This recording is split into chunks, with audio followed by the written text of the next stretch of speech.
paparan, akan ngobrol dengan dua menteri kebanggaan kita, yang diawali pertama tentu saja dengan Bapak Budi Gunadi Sadikin, Menteri Kesehatan, yang pastinya banyak sekali di tengah-tengah kesibukan beliau menjalankan tugas, apalagi di tengah pandemi seperti saat ini, namun beliau masih berkenan dan bisa hadir bergabung bersama kita di acara webinar kali ini. Mudah-mudahan Pak Budi selalu sehat ya. Amin, amin, amin. Amin, amin. One thing for sure, teman-teman yang hadir juga bisa memberikan pertanyaan dan nanti kita sudah sediakan Q&A ya. Di sini ada box Q&A untuk bisa dimanfaatkan oleh teman-teman para peserta yang ingin mengajukan pertanyaan seputar materi yang disampaikan oleh para narasumber kita yang keren-keren di pagi maupun di siang hari nanti. Dan again, jangan lupa kita juga punya quiz dan nanti akan ada informasi lebih detail mengenai hal itu ya Ijus ya di chat box untuk kita semua. Alright, can we welcome Pak Budi pagi ini? Pagi. Selamat pagi. Selamat pagi, selamat pagi. Selamat pagi Pak Menkes, apa kabar? Sehat Pak? Sehat. Capek aja tapi sehat. Iya, pasti Pak. Ya, saya yakin kesibukan Bapak luar biasa dan terima kasih banget ya Pak sudah berkenan untuk hadir dan bergabung dengan kita pagi ini. Mudah-mudahan Bapak selalu dalam lindungannya dan bisa menjalankan tugas dengan baik untuk Indonesia yang lebih sehat ya Pak. Untuk Indonesia selalu sehat. Baik, Bapak, jika berkenan, kami we are all ears, kami siap untuk mendengarkan paparan, pesan-pesan dari Bapak, dan untuk itu dengan hormat kami persilakan kepada Pak Budi Gunadi Sadikin. Silakan Pak. Nah, pertama saya ini masuk gara-gara sama Susi udah kenal lama, gitu ya. Waktu saya tinggal di Bekasi, gitu. Saya kagum dengan semangatnya Susi. Ditodong. Mendidik anak-anak muda ya supaya bisa sambil belajar sambil bekerja. Saya sebenarnya nggak ada background di kesehatan, jadi saya bingung juga kenapa disuruh jadi Menteri Kesehatan oleh Pak Presiden. Saya dikasih tugas 3. Yang pertama adalah melakukan vaksinasi secepat mungkin, sebanyak mungkin. Kemudian yang kedua untuk mengatasi pandemi, dan yang ketiga untuk melakukan reformasi di sektor kesehatan. Itu tugasnya diberikan Bapak Presiden. Nah, saya mau cerita sedikit mengenai pandemi ini. Jadi pandemi ini umat manusia di dunia sudah merasakannya beberapa kali. Mulai dari yang kematiannya ratusan juta seperti Black Death atau Spanish Flu, sampai yang kematiannya jutaan gitu ya. Yang terakhir yang saya ingat sebenarnya yang masuk kategori pandemi mungkin seperti HIV gitu ya, 50 jutaan. Kemarin juga ada flu burung, yaitu juga jutaan. Dan sekarang yang COVID-19 ini, seingat saya angkanya udah 4 jutaan yang wafat di seluruh Indonesia. Dan setiap pandemi ini, manusia udah belajar, umat manusia ngatasinya seperti apa. Tujuannya cuma satu, bagaimana kita bisa mengurangi laju penularan. Agar orang yang butuh rumah sakit itu selalu di bawah kapasitas rumah sakitnya kita. Untuk teman-teman ketahui, dari 100 orang yang kena atau positif, itu yang masuk butuh rumah sakit sebenarnya hanya 20%. Yang butuh ICU 5%, yang kira-kira wafat secara statistik itu sekitar 1,7%. Jadi 80% sebenarnya tidak perlu dirawat. Cukup isolasi di rumah dan sembuh sendiri. Dan angka fatality rate 1,7% ini sebenarnya relatif rendah dibandingkan TBC, misalnya lebih tinggi, dan juga dibandingkan dengan HIV, beberapa penyakit menular lain. Buat teman-teman yang informasi, saya juga baru lihat datanya, orang Indonesia mati karena TBC, yang wafat dengan TBC itu lebih banyak sebenarnya daripada yang wafat dengan COVID-19. Cuma emang COVID-19 ini karena penularannya cepat sekali, sehingga bisa membuat kepanikan di masyarakat. Nah, jadi itu tadi, tujuannya satu, mengatasi pandemi. Bagaimana mengurangi laju penularan, atau bahasa kerennya pasti teman-teman juga udah sering baca, flattening the curve. Sehingga pada setiap saat, orang yang butuh masuk ke rumah sakit, atau 20% dari orang yang tertular, itu selalu di bawah kapasitas rumah sakit kita. Untuk pantauan teman-teman, jumlah tempat tidur di Indonesia itu ada sekitar 389.000. Jadi kalau misalnya saya kemarin sudah bilang 30% didedikasikan untuk pasien COVID karena juga ada penyakit-penyakit lain yang harus dirawat. Jadi kapasitas tempat tidur untuk COVID seluruh Indonesia 130.000. Sebelum Lebaran itu diisi cuma 23.000 ya, dari 130.000. Sekarang sesudah Lebaran dalam 1 bulan naik dari 23.000 ke 84.000. Sekarang sudah 84.000 yang masuk, tinggi. Nah, tapi secara tempat tidur kita masih ada room sekitar 130 kurang 80, sekitar 50.000 bed lagi. Ya. Masalahnya adalah itu tidak merata di setiap provinsi. Ya. Karena outbreak ini kan terjadinya di DKI Jakarta, Jawa Barat mungkin daerah Bandung dan Karawang, Jawa Tengah itu daerah Kudus dan area Kresidenan Kudus gitu ya, dan Jogja, kemudian di Surabaya. Ya. Tapi tidak separah itu di ujung Kolon misalnya. Ya, itu tidak separah itu, atau di beberapa daerah di daerah Banyumas mungkin tidak separah itu. Itu sebabnya untuk daerah-daerah yang outbreak-nya tinggi memang tekanan ke rumah sakitnya tinggi. Nah, WHO udah bilang, dan satu lagi ya, pandemi ini nggak selesai dalam waktu singkat umumnya. Ya, polio itu ratusan tahun, ya, yang namanya HIV juga sampai sekarang belum hilang, gitu ya. TBC juga masih terus. Jadi ada yang ratusan tahun, ada yang puluhan tahun. Paling cepat seingat saya antara 5 tahunan. 5 tahun. Nah, artinya apa? Ya artinya bahwa kita harus hidup bersama mereka itu adalah realitas sejarah. Realitas sejarah. Yang penting itu tadi, laju penularannya terkontrol atau kita bisa flattening the curve, sehingga 20% dari yang tertular itu selalu di bawah kapasitas perawatan rumah sakitnya. Nah, strateginya gimana? WHO kasih 4 strategi. Yang paling penting ya, adalah perubahan perilaku atau perubahan protokol kesehatan. Which is yang paling susah di Indonesia. Padahal ini yang paling penting. Agar kita bisa disiplin merubah perilaku kita. Teman-teman, buat orang yang percaya, buat orang-orang beragama lah, seperti kita semua, pandemi itu seperti ada pesannya, supaya kita harus berubah perilaku. Pandemi yang paling tua yang bisa membunuh ratusan juta manusia, dulu ada yang namanya penyakit hitam atau Black Death, kematian hitam. Itu menularnya lewat kutu yang ada di tikus, itu ratusan juta yang mati di Eropa. Itu mengajari manusia supaya hidup bersih. Cuci tangan dulu sebelum makan, sikat gigi sebelum tidur. Atau pandemi yang dekat lah, yang 50-an juta yang meninggal, HIV, AIDS. Itu juga pesannya apa? Ya perilaku kita harus berubah dalam hal, mohon maaf, kita berhubungan badan. Jadi sebenarnya setiap pandemi itu memberikan pesan khusus ke umat manusia, harus ada perubahan perilaku yang dilakukan. Dan kalau saya lihat memang perubahan perilaku ini susah, terutama buat masyarakat kita yang disiplinnya rendah, budayanya rendah. Dan kalau saya lihat juga perubahan perilaku itu mesti berlaku dalam jangka waktu tahunan. Dan siapa yang berperan, karena saya lihat ini banyak, mungkin tepat juga judulnya. Perubahan perilaku itu, kalau saya lihat yang berhasil, bukan diajari, bukan dilakukan oleh polisi dan TNI, tapi dilakukan oleh ibu dan guru. Siapa yang mengajari kita cuci tangan kan bukan polisi, gitu. Siapa yang mengajari kita sikat gigi kan bukan polisi. Betul. Tapi itu adalah ibu dan guru. Sehingga strategi yang paling penting untuk mengatasi pandemi yaitu strategi perubahan perilaku atau perubahan protokol kesehatan yang kita kenal 3M, gitu, mencuci tangan, menjaga jarak, memakai masker. Historically, secara empiris, yang paling sukses mendorong perubahan perilaku adalah kaum ibu dan kaum guru.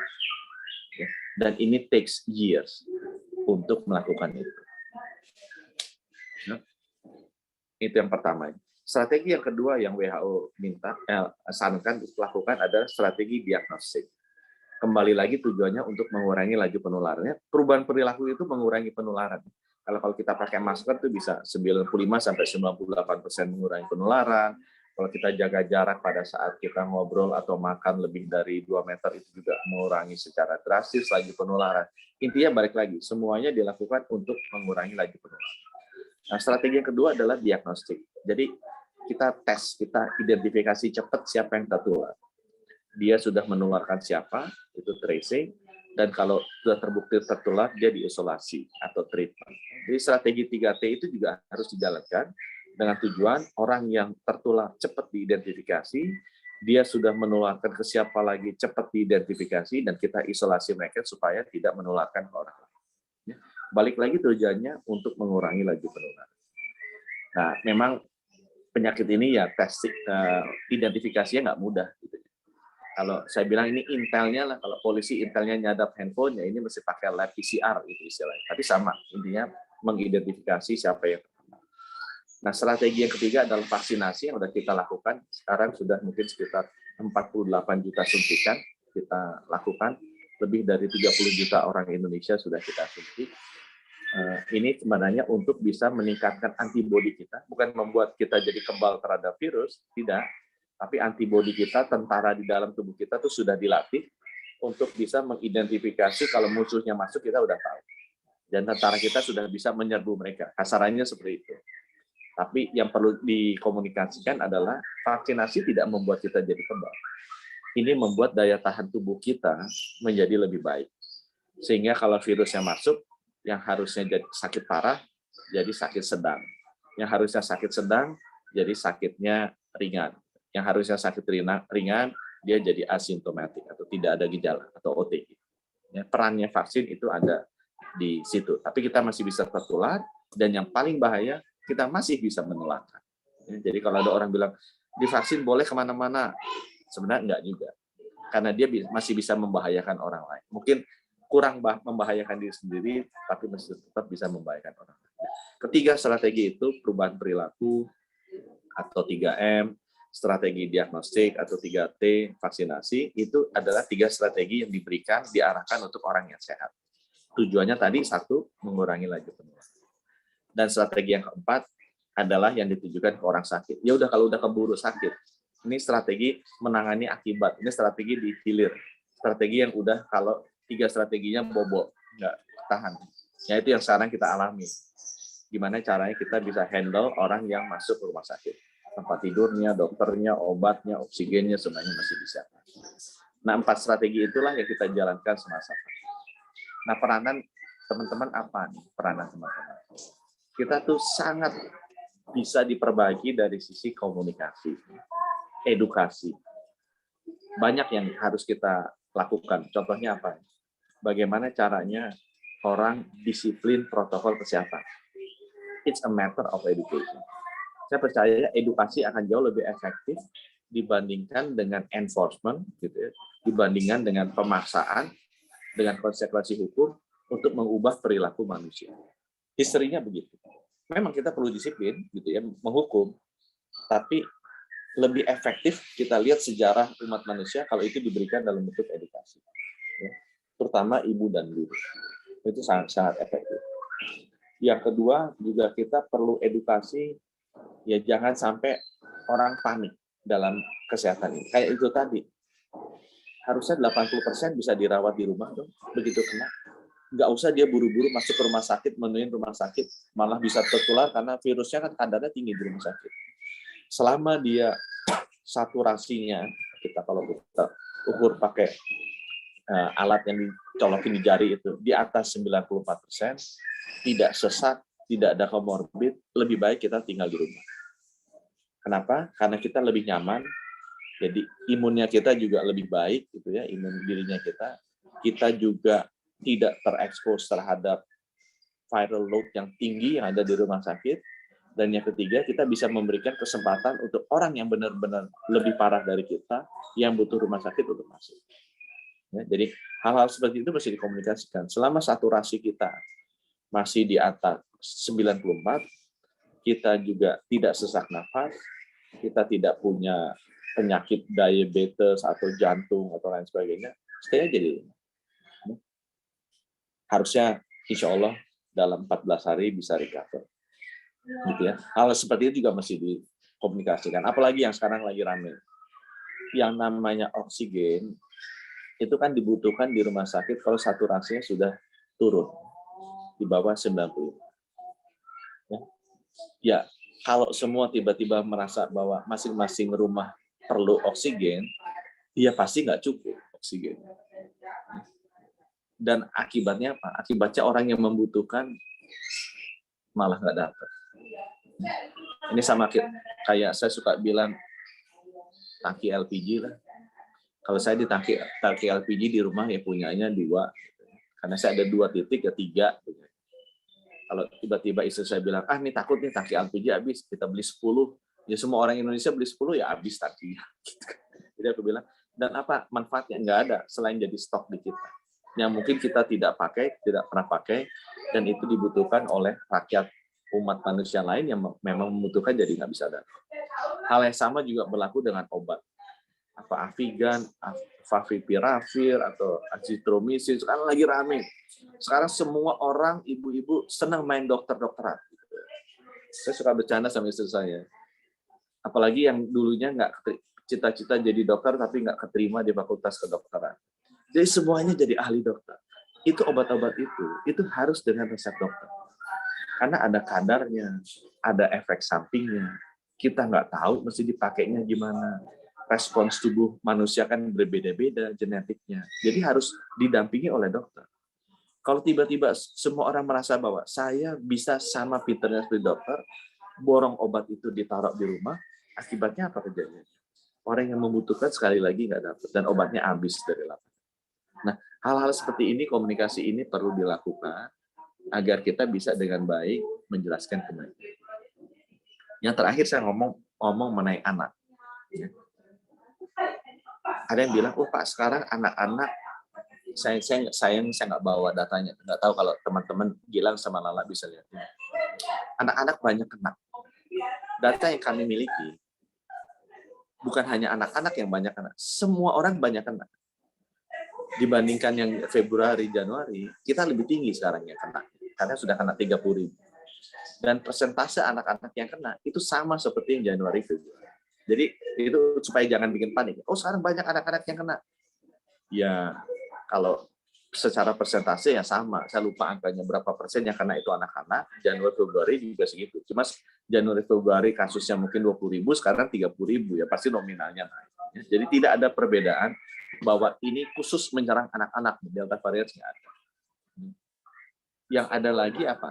Yang ada lagi datanya adalah penyakit ini tidak menimbulkan kematian yang lebih banyak. Sekali lagi persentasenya.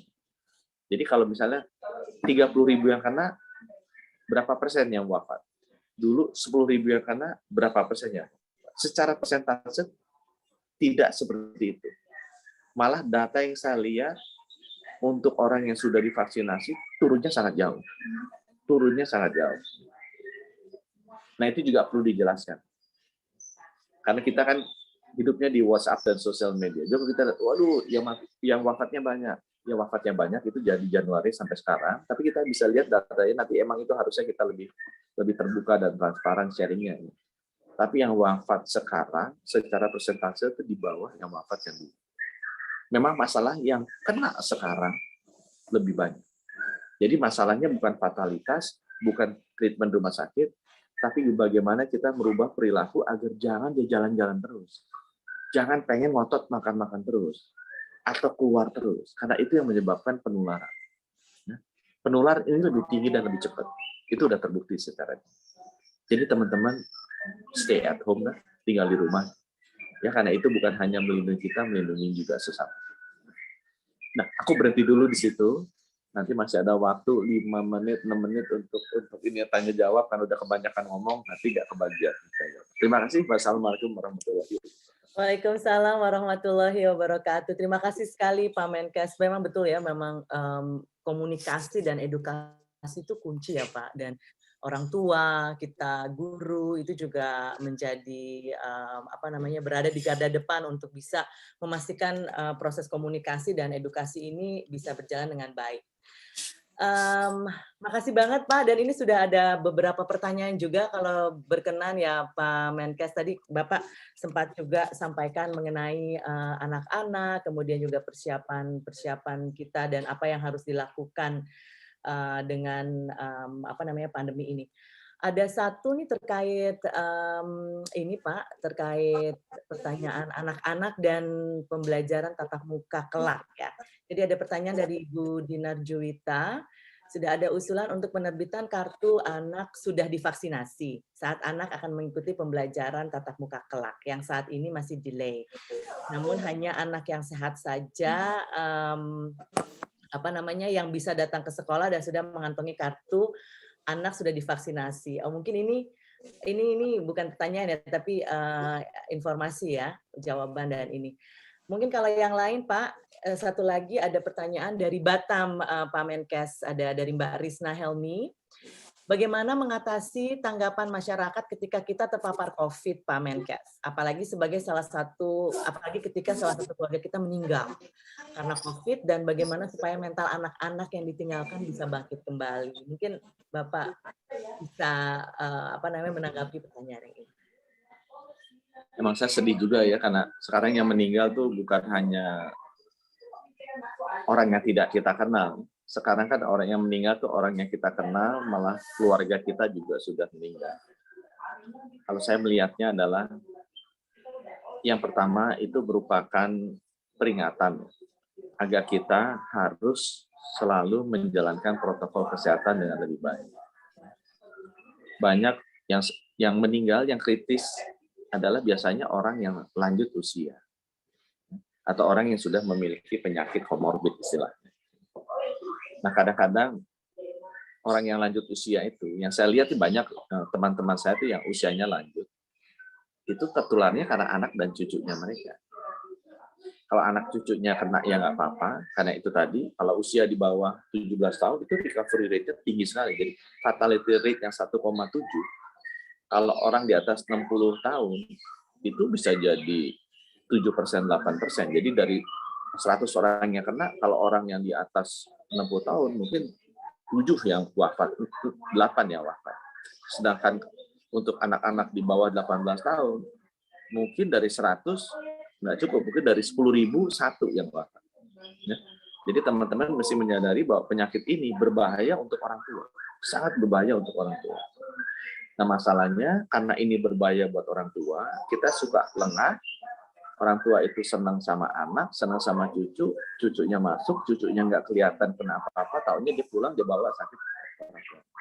Banyak lah yang kita dengar, misal Pak Harmoko yang kemarin baru meninggal. Itu kan dia baru merayakan ulang tahun dengan keluarga-keluarga. Jadi, pesan saya adalah, kalau ada keluarga kita meninggal, ini membuat kita harus lebih berhati-hati untuk melindungi, menjaga orang tua kita. Untuk menjaga orang tua kita. Yang harus dilindungi adalah orang tua kita. Batasi orang yang bertemu dengan mereka, kemudian juga pastikan kalau mereka sudah divaksin dulu. Banyak orang tua yang masih merasa ragu divaksin, sebenarnya harus divaksin juga, karena mereka adalah orang yang paling kritis kalau terkena. Dan buat yang muda-muda, tolong juga kita bisa edukasi bahwa membahagiakan orang tua bukan dengan bawa cucu atau bawa anak ke mereka. Itu bukan membahagiakan, itu membahayakan. Misalnya. Ya. Lebih baik orang tua kita memang segera kita suruh vaksin, dan kalau bisa dilindungi dari kerumunan-kerumunan atau pertemuan-pertemuan yang tidak perlu sementara. Itu sih titip saya, kalau udah itu ada keluarga kita yang terkena, dan ya otomatis ya kita mesti berdoa untuk mudah-mudahan diterima amal ibadah. Amin ya Rabbal Alamin. Terima kasih Pak Menkes. Pak Menkes masih ada waktu, masih ada 2 pertanyaan pendek. Ya boleh, 2 lagi deh, 2 lagi boleh. Terima kasih. Ada Mbak Rasmani Agustina Pak, dia menanyakan apakah pemberian vitamin anak setiap hari itu berdampak tidak baik bagi anak atau bagaimana Pak? Kemudian juga ini ada pertanyaan, kalau misalnya bagaimana caranya supaya anak-anak juga tidak down pada saat orang tuanya itu terpapar COVID Pak, dan harus isolasi atau harus berada di rumah sakit misalnya? Kalau yang pertama, saya mesti jujur akuin saya bukan seorang dokter. Ya. Saya belajarnya sarjana fisika, lulus fisika di Bandung gitu ya. Kemudian jadi bankir berapa 30 tahun. Ya. Jadi kalau ditanya, waduh, mengenai obat-obatan cukup apa enggak dengan segala kerendahan hati, saya bilang saya nggak tahu. Tapi sepengetahuan saya, karena saya tiap hari minum, dan keluarga saya suruh minum, kalau vitamin C, vitamin D, ya lebih baik diminum.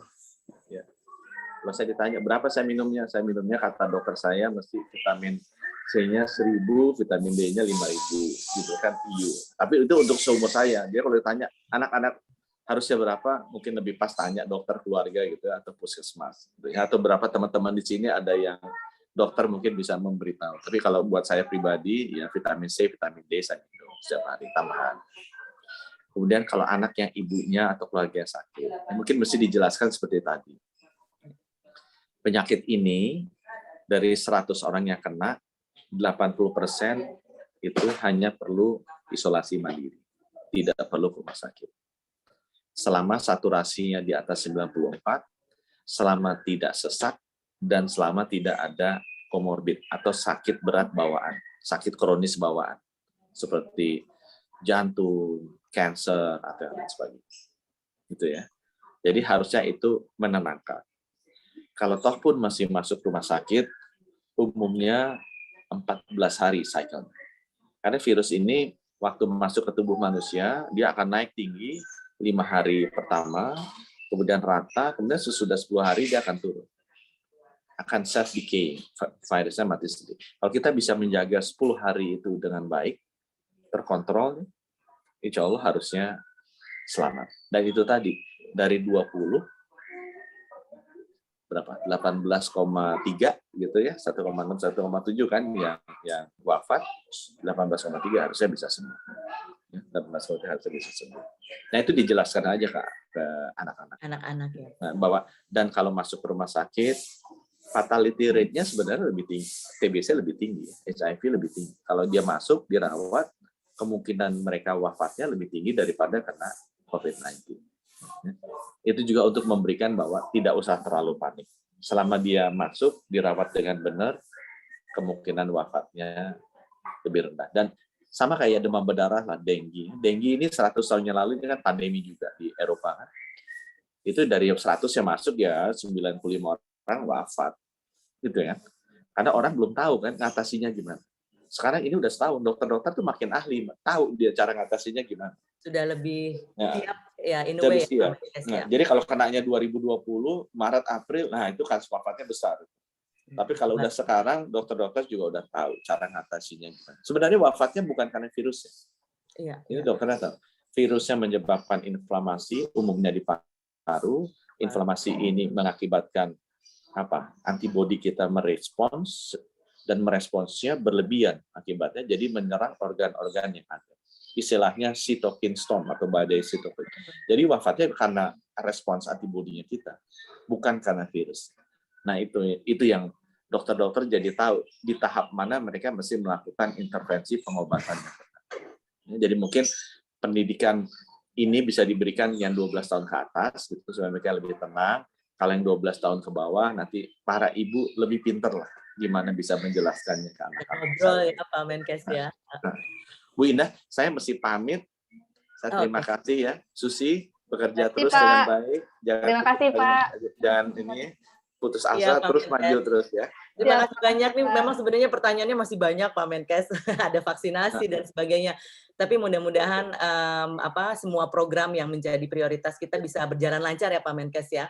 Vaksinasi, kemudian juga edukasi dan komunikasi berjalan lancar. Terima kasih sekali lagi atas kehadirannya Pak. Sehat-sehat terus ya Pak Budi. Mudah-mudahan selalu dilancarkan. Terima kasih.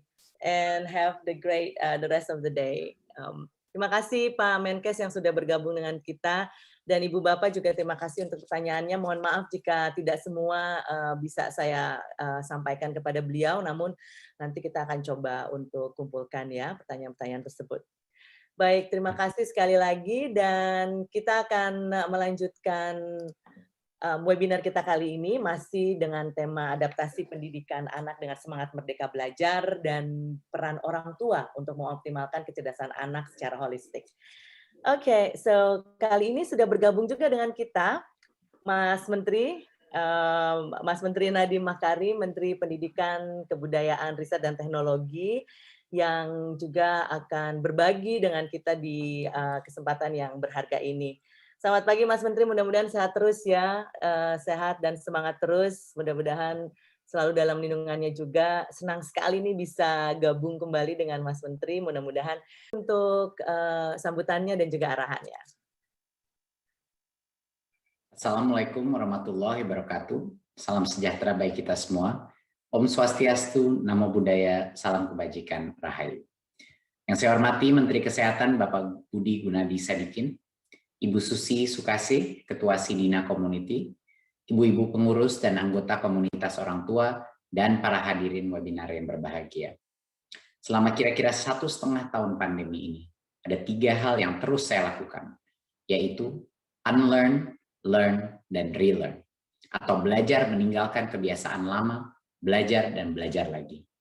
Ketiganya saya lakukan sebagai seorang individu, sebagai seorang menteri, juga sebagai seorang ayah. Sebagai individu dan bagian dari masyarakat, saya harus meninggalkan beberapa kebiasaan lama, khususnya dalam berinteraksi.